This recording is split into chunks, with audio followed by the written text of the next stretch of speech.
Hey, Southeast Missouri sports fans. Enjoy the show and want to take it on the go? You can find every episode on Apple Podcasts, Spotify, Amazon Music, or YouTube. Tune in as they air by searching SEMO Sports Zone wherever you may be listening.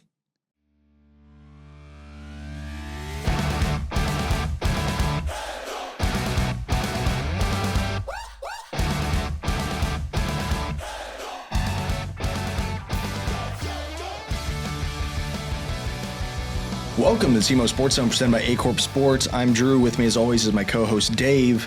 David, Week 6 is in the books. What'd you think about it? There was some blowouts. There were some close games. We finally got some close games. Which I'm excited about. But we had some unexpected games, I think, and it was just kind of a little bit of everything this week. But districts are kind of filling out a little bit, so we're kind of getting a pretty good picture of what's going on here with the with all these teams. For sure. Do you think this week matched up to kind of the hype that you placed on it in the last episode? Some of these games did. There were some really good games this week, and some of the games that were a couple score games are actually closer than what they really were. I think this has probably been the best week of the year so far as games wise, and some really nice games. I think it lived up to it. Yeah, I think it was a very fun week. Scores were a little more lopsided than I was expecting in some places, but overall, had an overtime game. I think that's one of the biggest things. Yeah, and you don't have those every day, and you had a couple of one score games, so it was a good week of football for sure. All right, well, let's get into Friday's scores. I want to talk about this one first. Parkview at Hayti. This was a forfeited game, and I feel like it's kind of he said, she said of like what happened, but officially it counts as a forfeit for Hayti. Yeah, from what I understand, there was no officials for the game. Being the home team, you're responsible for the officials, and so you have to forfeit if you don't have the officials. I don't know why there wasn't officials. I'm not confident to say what happened there, but I'll say this: it's unfortunate for Hayti. You want to play the game. If you're those kids, you kind of feel kind of punished. Coaches, you feel kind of punished. Even the fans. I mean, you should have had a game, and I guess there was no way to reschedule it to Thursday or Saturday. I don't know the specifics of what happened, but it's just unfortunate for Hayti, and you hate to see something like that happen. Yeah, you would think there would be a way to reschedule this game, something to do in the week, because you're right. For all the kids, for all the coaches, for all the fans, it's week to week on how you play these games. You practice and everything. Mm-hmm. You're right. It does feel unfair, and it does feel unfortunate that a team gets punished just because they can't play a game. Yeah, and I get it. This Parkview team is going to have to come all the way from Springfield, so travel may have been an issue why you couldn't play at a different game. I don't know, but it's just unfortunate, and it's just something that I think the referee shortage is probably playing into this a little bit. Mm-hmm. We need more referees, and that I think that would help solve these problems. But at the same time, I don't know the specifics of exactly what happened, but it's just unfortunate. Sure. All right, we'll move on to Portageville at Malden, 56-0. Yeah, Portageville just kind of took care of business. They looked good doing it. Scored early, scored often. Just dominated this game, and not much really to say other than they just dominated. Yeah, not really much to say. Portageville, they're 3-3 now, so they got a full reset on the season at this point. And hey, good game to flex your muscles, I guess. Yeah, could Portageville win this Class 1 District 1? You look at if you look at the district seedings right now, I went and looked at it right now. If they were seeded, they would still be the 4 seed just because of the way it would be Charleston 1, Saxony 2. Hayti 3 because Hayti beat Portageville, mm-hmm. and Portageville 4. Now a lot can change between now and the end of the year, but they could be a 4 seed in that district, have to play Malden again, and still maybe win that district, and that would not shock me. This Portageville team's as good as any of those other teams, I think, in that district. Well, we've talked about it kind of all year, is that Portageville is kind of, I feel like they've been a sleeper team just because they really haven't had that many opponents that, they had a game that they won through forfeit too. Mm-hmm. So that's 1 week that you nix out of the books because it's what is it? And then you get a game like this where it's like, all right, they're flexing their muscles against opponents that unfortunately are 0-5 at this point, or 0-6. Yeah, and so you don't really know, but at the same time, they look like they're playing so much better, and they look good. So I think that they've got a legitimate chance to win this district, and that district is going to be a lot of fun. Those 4 teams, Saxony, Charleston, Hayti, and Portageville, I think all 4 of those teams have a chance, and it just depends on who's going to be playing the best, those 2 weeks. But that's going to be probably the most fun of any district we have. And just to talk about that too, Charleston and Saxony Lutheran 28-7. Yeah, Charleston played great defense. They had 3 interceptions. I think Kai McDowell, the quarterback there for Saxony, only had 1 all year coming in. The quickness, I think, of the secondary of Charleston kind of gave him a little problem. They kind of mixed some things up, kind of confused him a little bit. He only threw for like 90 yards or something. It was a little bit closer than what the score was because, both offenses kind of struggled a little bit. But C.J. Kimball, he had a big game, 105 yards running and had the big interception in the fourth quarter to kind of put the game away. So, but Charleston and Saxony, it was a good game. Saxony just couldn't get their offense going, and Charleston was able to get that win. But they played really good defense in this thing. It feels like the first blemish that we have for Saxony just for local teams. But for Charleston, I mean, this feels like a good win because it's an opponent that is pretty fresh, but at the same time, they've got a lot behind them as far as how we've coached them up, things like that. I feel like that for Charleston, that's a great win. Yeah, it is. And I think the one that they needed after playing Portageville the week before, they kind of came out flat, didn't play very well according to them. And so this is a good win for them. And so, we'll see again when it comes to district time, if these 2 teams match up again, how it works. I think a team like Saxony, a young team like that, they can really learn from this. I don't think they're, I think they're probably a tad overrated because, we didn't know who they had played early. They beat Doniphan and they beat, I believe, Sparta, I think, or another team. But anyway, they, we weren't really sure about them, and now I think we're seeing that they're not a bad team, but I don't know if they were as good to be getting points or votes for state ranked. I think that was maybe a little bit overhyped there, but I think they're still going to be a pretty decent team. Yeah, especially going forward. I mean, this is their first go at it. First year. It's pretty good, and they're playing some really nice games, and they look good, and they're young, and that's they're going to be something to be dealt with here in the next couple of years. But if it starts clicking, it could be this year that they're tough to deal with here in the district. For sure. Moving on, I feel like this is the game that you were the most hyped about. Kennett at New Madrid, 40-32. And I was vindicated. It was a good game. Kennett jumped out early. They built a big lead, and New Madrid did something that they really didn't do last year. New Madrid kind of showed some heart a little bit, and they really just kind of dug in. They didn't fold. They handled adversity well, and they just kind of battled back and were able to tie this game and got into overtime. And Kennett made the play in overtime, and there's an unfortunate pick there to end the game. But, I was very impressed with how New Madrid battled back. And the difference in this game for me was Kennett, every touchdown got their 2-point conversions. So actually, New Madrid had more touchdowns than Kennett, but it was the 2-point conversions after every single touchdown that New Madrid couldn't stop. Kennett got those, and that made the difference in this game. So do you think, for this, I would say this is the battle of improvements at this point. Do you think both teams are on that kind of gradual scale to just being upper echelon teams next year? It could be. Definitely. Definitely Kennett for sure. They have. They've got a really nice quarterback who's a senior in Ty Jones, and he does a lot of different things for them. But Coach White is an excellent coach, and there was no question he was going to get this team back on the right path.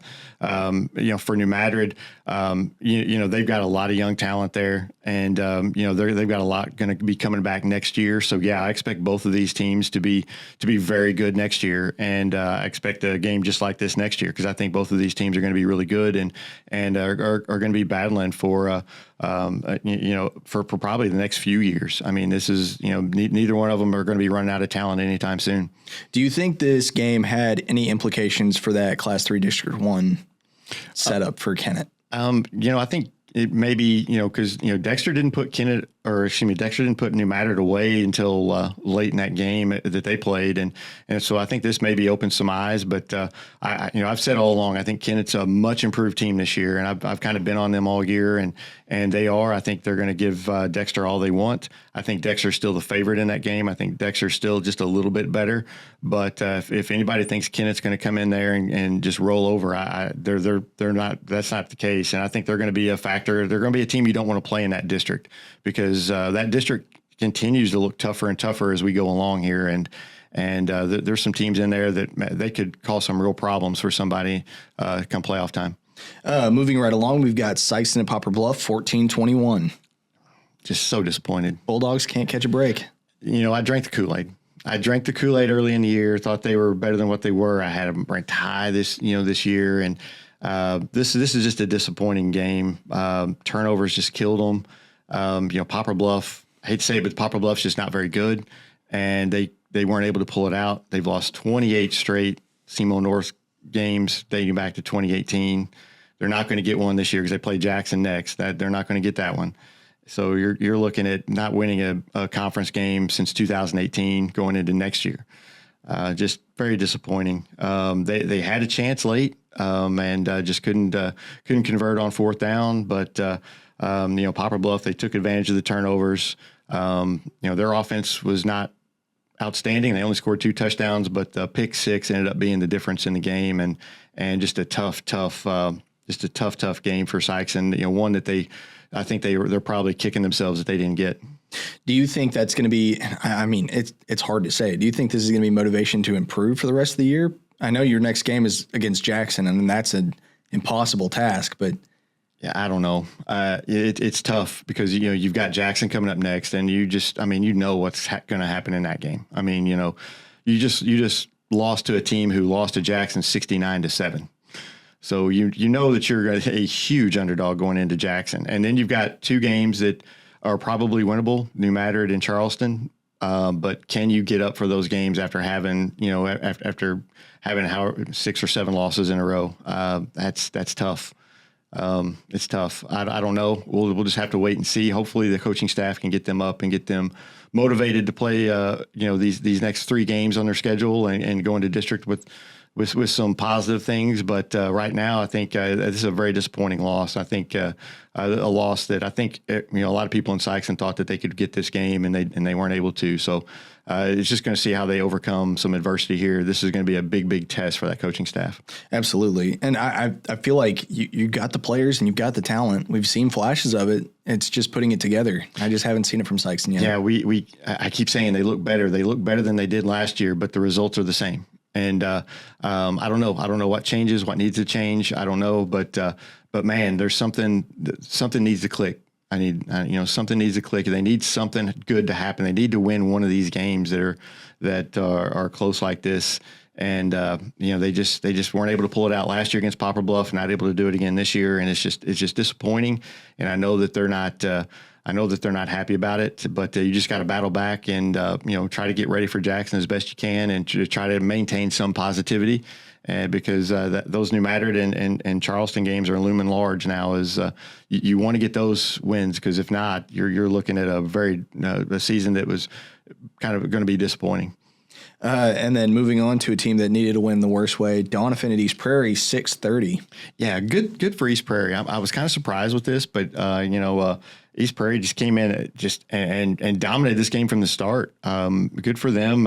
The coaches know each other very well. Coach Hampton was the offensive coordinator for Coach Penrod down at Portageville, and they know each other very well. But Coach Penrod he had a great game plan, and I believe Coach Hampton said in a story I read that they kind of came out flat, but East Prairie took advantage of it, 30-6. I mean, it wasn't even close. And good for them. That's a young team that needed something good to happen. And that's a team that I think is going to have some success in the years to come. It's just, a lot of freshmen playing. Mm-hmm. And but good for them to get this win. And I'm sure that they're riding high this week. It's a great win. Tavion Ware rushed for 3 touchdowns. I think that's the performance that you're expecting. At the same time, you're looking forward to. Tavion Ware is not going to be on that team for the rest of forever. So what I was happy about is Tavion Ware. He only ran the ball 15 times for 85 yards. So out of all the, he did have 3 touchdowns, but they used other players. They had a lot of different guys get in. They threw for about 85 yards. I mean, they did a lot of different things. It wasn't just the Tavion Ware show. So that was kind of eye opener to me because against Dexter it was just pretty much Tavion Ware, and it looked like they kind of mixed it up a little bit against his Donovan team, and that's great if you can do that. And I think that's that's just a benefit to that coaching staff, getting them ready to go, and maybe kind of surprising Donovan a little bit. Yeah, I think that's just foresight from Coach Penrod at that point. He knows that he has a young team, and it's finally time to start, dispersing a little bit. Yeah, absolutely. And then moving on, we've got Cape Central Jackson, 24-62. Yeah, Jackson, I believe Cape Central calls them daddy. It's been 10 years in a row, and by 34 plus every time. So that's a pretty good domination of a rivalry. That's the most one-sided rivalry it could be at this point. Yes, it's just not even. I'm like, it's not even fair at this point. Jackson just dominated them, but honestly, Jackson's dominating a lot of teams in the same way around here. It's not just Cape Central. It's a lot of teams. Yeah, it's unfortunate to kind of pull it back and realize that Jackson is number 4 in Class 6. Yes, it's a different level. Each week when I get my poll, I'm like, can we just have my own poll for Jackson? What's Goliath to Goliath? Yeah, because that's what Jackson feels like. Because Cape Central's not a bad team, and around here, especially, that's a program that I've been to their facilities. I know what it looks like. That's a program that runs it like a football team, and to be in this slump against Jackson, I mean, what does that say about that program? Yeah, I think it says more about Jackson and how good they are and how great that program has been around here for the last decade than on Cape Central. Because this, like you said, Cape Central is a good team. I mean, it's just unfortunate that their rival is so much better at this point. And it's not like Cape Central doesn't have good coaches, because they've got really, really good coaches. They've got really, really good players, and they're still losing by 34 plus every time they play Jackson. And this is just Jackson just right now is in a cycle of just having some really good football players. They've got that program rolling, and there's just a train that nobody's been able to stop yet. Yeah, and especially when you're thinking about your forward opponents being CBC and Nixa, like that's on the horizon, and that's where your thoughts are. I mean, for everybody else around here, it's it's the Jackson show. Yeah. It's just Jackson and everybody else, and it's unfortunate for everybody else, because you want to knock off that top dog, but that top dog is gold plated. Yes, right now is really, really good. And yeah, just no real notes. There's not much you can. I mean, really, there's not much you can say about that. I mean, they did score. Cape did score 24 points, most scored against Jackson since 2015. So there's that. You can hang your hat on that. You got some, and that's a good defense that you scored those 24 points on. And and we've said all year that Cape Central's offense has kind of struggled since Boyd went out. But so maybe they're showing some signs of life there. But at the same time, I think Jackson's the topic of the day, not the Cape Central loss. Correct me if I'm wrong. Did Jackson switch out their quarterback just to get more play in? I believe so. Yeah.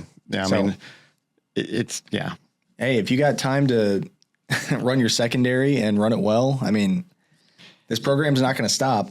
Yeah, it's. I tell you what, it's. Jalen Hampton. I mean, they've just got weapons everywhere. They've got a great offensive line. They've got their defense is maybe one of the better defenses I've seen from Jackson, at least since their state championship team. I mean, it's a well-rounded team, and it's just a team that just is heads and tails better than everybody else in Southeast Missouri. And then moving on, we got Scott City at Crothersville, 10-21. This was a really, really good game. I got to watch a lot of this game, and just great defense from Crothersville. I was really impressed with their defense, with the exception of a drive there late in the first half, where Scott City was able to hit a pass on them, and then there was an interception. They were able to kick a 43-yard field goal. You don't see a 43-yard field goal in high school very often. that was all Scott City really got. I mean, it was just a great job by that Crowsville defense. Sammy Bryant had a good first half, a couple of touchdowns, then a big pass play there to put it away in the fourth quarter. But Scott City's defense wasn't too shabby. I mean, it was pretty good. Holding Sammy Bryant, holding him 185 yards, but keeping him out of the end zone and just a really good defensive game. I was just really impressed. It's a well played football game. Absolutely. And, for anybody who's having to play Scott City, I think you understand at this point, shut down Rustin Underwood, and you kind of shut down that offense a little bit. Yeah, making them throw. I mean, Crowsville kind of made them throw a little bit. They got a big pick there at the end to kind of seal the game. But, Jackson Gloth does a good job throwing the ball. But I don't know if he doesn't have great receivers. So I think that's kind of the, I think that's how you can kind of get with them. If you can shut Underwood down, make them throw, I think that helps your cause. But or force him to run. Jackson Gloth can still run the ball. Yeah, he can. But he can't do that every. Yeah, it's tough to do that every down. Yeah. But get some pressure. I was just real impressed. It was just it just seemed like a fairly clean football game, just a good defensive game. If you like defense, this was a good game to watch. And I was kind of impressed with that Crowsville defense with what they've done last week against Valley and this week against Scott City. I really liked what their defense is doing. And then moving on, this was the game that we both attended, Dexter at Kelly 964. Yeah, this was a lot more lopsided than I thought it was going to be. I thought that Kelly would be able to, kind of control the clock, and they tried to do that. They ran the play clock down, but Dexter just scored at will. I mean, I don't remember them punting. If they did, I don't remember it. It was just, one of those games where Dexter just was able to do whatever they wanted to do on offense, and their passing game keeps improving. Geatley looks good throwing the ball. I mean, he doesn't, he doesn't throw, he doesn't zip it in there, real hard, throwing 100-mile-an-hour fastballs. He feathers it in there and is on target. He does a nice job with that. And the Dexter they were just able to do whatever they wanted, hit some big plays. They put together some drives, turnovers too. They scored on defense. Everything you want from a Scoop team. And score. Yeah, everything you want from a team. I think Coach Jamerson had to be really happy with them after that game. Too many penalties. If you're Dexter, there's one negative, you got to cut some of those out. But they looked really good in this game, and looks like they just keep improving week to week. Yeah, we talked about it briefly after the game too. I think this Dexter team right now is a more complete team just on offensive weapons. I think we kind of agreed on that. Mm-hmm. Yeah, is that last year's team was very explosive, but this year it feels like it's explosive but coordinated. Yeah. They have so many weapons. Jamerson shares the ball really well. It's not just one guy. You've got Wernick, you've got Turnbow, you've got Hrvojevic, and then you've got, like I said, Geatley throwing the ball, with some touch and hitting some big plays. And you've got to be prepared for the pass, and you got to be prepared for the run. And they're just very solid on offense. Defense, they're very solid. They don't get as much pressure on the passer as they did last year. They don't come off the edge necessarily as much, but they're solid in the back end. They've got really good linebackers that really rally to the ball. So their defense is good too. So I'm like and they do still get pressure on the passer. Don't get me wrong, but they're just, like I said, they're well rounded. They're solid. They're a good football team, and they've got a chance to be the first Dexter team to go undefeated back-to-back years. No Dexter teams have ever done that before. And so that's something that they've got the ability to do. And this is a team that is going to be tested these next 3 weeks. Their toughest 3 games are coming up with Kennett and then Park Hill Central and Scott City. I think those are going to be the 3 toughest games on their schedule in the regular season. And so we'll see. But I think they're playing really well right now. All right, Dave Jezausen. I'm ready. I tell you what, I'm not. I'm not loving my top 12 again this week, but number 12, I'm going to go with Kelly. Dropping down, they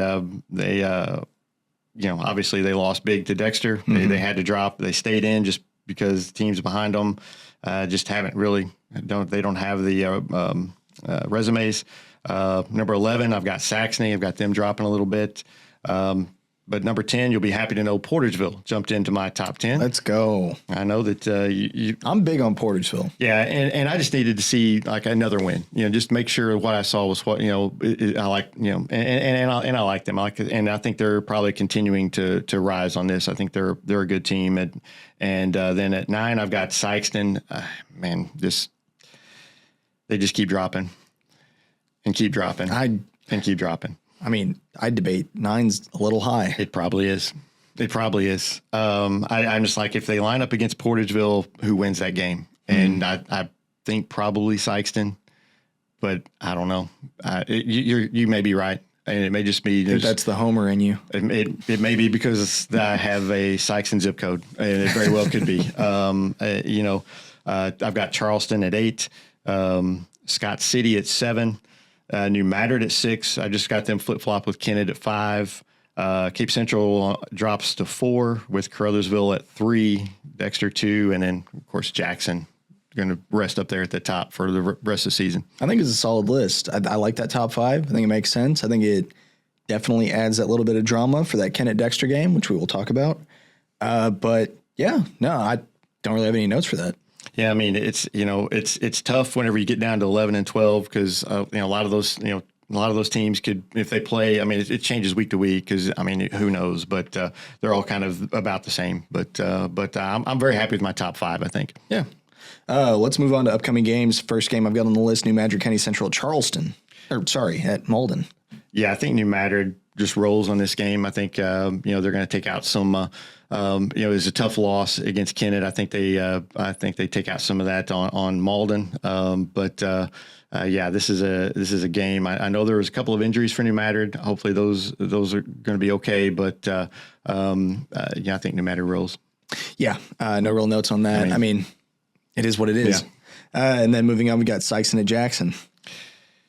You see, I front loaded these. Yeah, I see what you did here. I think we've pretty much just discussed this. Jackson, just choose your number at this point. It's unfortunate, but it's just the way it is. Jackson's just a lot better. And then Portageville at Donovan. I like Portageville here. I do too. I think Portageville continues their little win streak they've got going here and continues to roll toward district and gets another one. And like I said, I like them here. I think Donovan, if they're able to get the ball to Putman, they can get some maybe hit some big plays. But I think the word is out on Putman, and I think teams are double teaming him and paying the special attention to him. So it's tougher to get the ball to him, and so I think Portageville rolls. I'd just like to see what the final score is. I don't think this is going to be quite a showcase game for Portageville. I think it's going to be a little not quite lopsided. I think Portageville wins this game, but I would say it's only by maybe 14. I'll say probably more than that if I had to guess, but I could be wrong. I mean, I think I like what I'm seeing from Portageville. Sure. Moving on, we got Kelly at East Prairie. I think Kelly responds in this game. I think Kelly matches up well with East Prairie. I think what they like to do is going to be run the clock. I think this is probably a low scoring game just because I think both teams like to run the ball. I think the clock's going to be running continuously. I think, East Prairie is going to try to keep this thing close and maybe pull something out at the end. But I think Kelly just has, I like their passing game enough to make a couple of big plays off play action to get the win here. I was going to say, I think Kelly, I think if they're going to do anything to get offense going, I think it's going to be those 40-yard flash in the pan passes that just kind of shake up defenses a little bit of just like, oh shoot, where'd that come from? Yeah, I think this Kelly defensive line is going to be able to get some pressure on, get through this offensive line of East Prairie and get some pressure on their run game, kind of slow them down a little bit. And I think that'll free things up, I think for their offense to maybe, like I said, play action, I think is going to be key here for Kelly. Because I think East Prairie's going to have to sell out to stop the run. And if they do that, you might be able to hit a couple of over the top.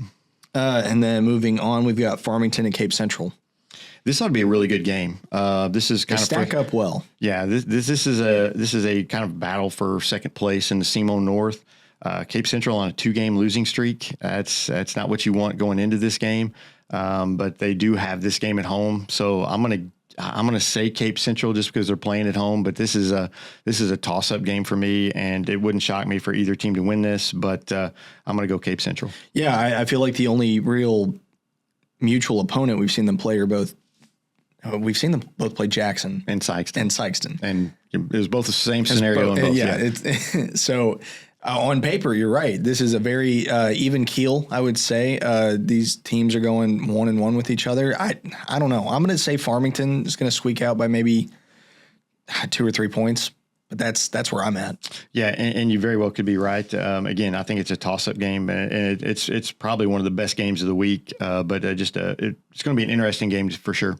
And then moving on, we've got Scott City at Charleston. Another possible good game. I think that I like Scott City here.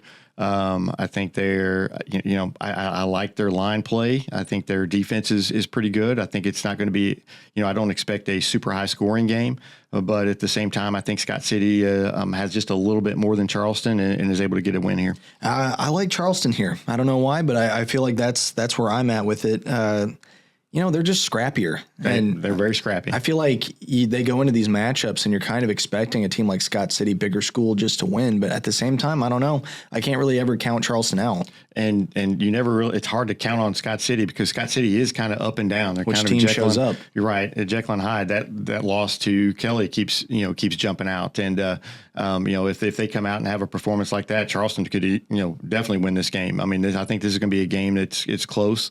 But like I said, I'm going to go Scott City. And then moving on, we got Saxony at Perryville.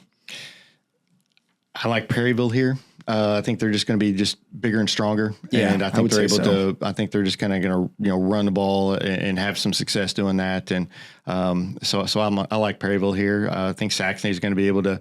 I think they're going to have a little more success offensively in this game than they did against Charleston. But I think in the end, I think the Perryville just being bigger, stronger. I think that run game is going to win out here. Yeah, this one's hard to talk about. I haven't really seen much of Perryville, but I know they're 4-2 and they're a Class 4 school. So off of win record and probably size of roster, I feel like they've got that advantage, but that's all I really got. Yeah, and Perryville's not a bad Class 4 team either. I mean, they did lose to St. Vincent, but that's a rivalry game. You kind of throw that out, and they lost to DeSoto, which is they're not a bad team this year either. So I mean, that's it's a big, strong team. I saw them play last year, and they returned most of what they had last year. I think the bigger, stronger teams I think are going to be teams that really cause Saxony some problems. And then moving on, we've got Hayti at Crothersville. Man, Crothersville is my pick, but this is the rivalry game, and you just kind of throw everything out the window. These are some schools that they've had some heated rivalries in the past, and this is a fun game. I do like Crothersville in this game. I think they're primed and they're playing very well. But Hayti, if they get some guys, they're getting some guys back healthy. So I think that they're going to be better, but I still don't think they have enough to beat Crothersville. Yeah, I feel like it's going to be hard pressed. Crothersville, I mean, they've just been popping off too. Yeah. Even against Valley, it was very competitive against Valley, and Valley's they're a machine. Yeah, and Valley just took out St. Genevieve, so that's a that's a team that is really good, and that's kind of even losing. I think got Crothersville state ranked. Got them. They elevated them. So that's one of those. That's one of those good losses, if there is such a thing. But Crothersville is just really good, and they're primed to make a run in Class 2. And I really don't know what Hayti does to stop that at this point. Yeah, it's going to be tough. They're going to have to, play better offensively. They've really kind of struggled offensively the last. It's going to have to be a shootout. Yeah, in the last few weeks they've just really struggled offensively, and obviously then they didn't get to play this week. You've got a freshman quarterback, so that I'm sure that Crothersville is going to try to put as much pressure on him as they can and put him in some situations that he doesn't want to be in. So Crothersville is the heavy favorite here, but Haty's got that big playability. If they can get the ball to their playmakers, I think they're going to try to run the ball and try to slow this game down a little bit. But Crothersville's got just too much. And then moving on, this will be the game that's featured on A-Corp Sports this week. We have Kennett at Dexter. This game is a sneaky good game because I think Kennett is going to be prepared. I mean, Coach White is going to have this team prepared. Coach Collier's on the defensive side is going to have a game plan for Dexter. This is, I don't think this is a walkover game for Dexter by any means. Kennett's bigger and stronger than they have been, but are they big and strong enough? Just a year into this weight program with Wyatt and everything, is that enough for this Dexter team? I think Dexter wins this game, but I think it's closer than maybe what people think. But Dexter's playing really well right now, but I think Kennett gives Dexter more of a game, definitely more of a game than they did last year, and more of a game than maybe some other people think. Yeah, my biggest question is, I mean, we've seen Dexter's offensive line, and we know what they lost from last year. Is this offensive line enough to kind of take care of Kennett's defense at that point? I really like this offensive line for Dexter. They've really kind of come into their own. They've, but it's been against Kennett. Been against Kelly. It's been against East Prairie. It's been against, a Sykes team that's not super strong. It's, so I think this Kennett team is going to bring them probably maybe the best defense they've seen coming in, maybe similar to Southern Boone, and they kind of struggled at times against Southern Boone. So we'll see. But I really like this offensive line of Dexter. They're kind of coming into their own. They're young, but they're doing a really nice job. And everything that I've seen, they open huge holes, and they're just doing a really nice job for being a very young offensive line. So I think they're going to be okay. And like I said, I think Dexter pulls this out, but I think this one may be a little bit closer than what some people think. I think it's going to be closer. What I think for Kennett too, what I would say is watch your special teams. Yeah. Because Dexter excels on special teams, and for Dexter, stop the 2-point conversions. I mean, they use Kennett uses a swinging gate, and they were able to score every single time, and that's big when you get 2 points after every single touchdown. It adds up. Yeah, and it did, and that's what I initially think. I mean, that beat New Madrid, in my opinion. I mean, those 2-point conversions after every touchdown are big, and Dexter's got to find a way to defend that swinging gate. They've got good coaches too, so I'm sure they're going to coach them up and have that defended. But and you got to control Ty Jones. Ty Jones is a really good quarterback. He can make things happen. He throws the ball well. He can run it when he has to.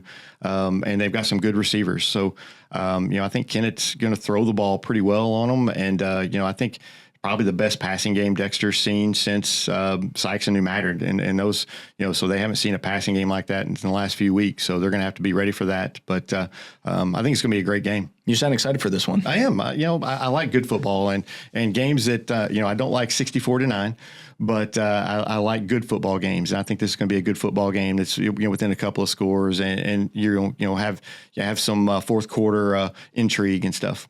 Do you think there's any implications for districts right now that you're wanting to highlight?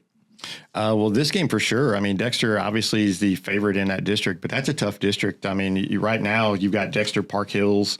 Just the seedings right now would be Dexter, Park Hills, Kennett, and Scott City and Potosi. Those 5 right there. Those are tough 5 teams. And then you got Donovan and Fredericktown, and Donovan's not. They're not terrible this year, like in some years. So, I mean, you've got, Dexter's trying to get that top seed. I think it's very important to get that top seed in this district because you're going to get that bye, and you're going to get the second and third best teams playing in a semifinal game somewhere else. You're going to get the winner of 4 or 5. So I think that's huge for Dexter to win these next 3 games and get that top seed in the district. And other districts, where you at on those? Class 2, District 1, I think Crothersville is kind of the heavy favorite in that one. I mean, you've got Jefferson and St. Pius who are there at 2 and 3, St. Vincent, New Madrid. But I think Crothersville is the class of that district. And then Class 4, District 1, you've got Sykeston. They're kind of down in about the 6th seed there. Class 5, District 1, this Cape Central Farmington game is probably going to decide the top seed. So, obviously that plays into this game as well. Again, you want to be that top seed to get that bye, and especially if you're Cape Central and you've had some injuries, and maybe you might get some guys healthy coming into the semifinals and finals. So I think it's huge for Cape Central to get this win, huge for Farmington as well. So I think that'll be a big game this week. And then Class 6, you've got Jackson, and we've talked about them. I think they're looking well past districts. And what about Class 1? Did you mention that? Yeah, that's we talked about that one earlier with Charleston at 1 right now. If they were seeded today, Charleston would be 1, Saxony 2, Hayti 3, and Portageville 4. If I'm right on that, and then I think Malden would be 5. So you would have Portageville, Malden in that.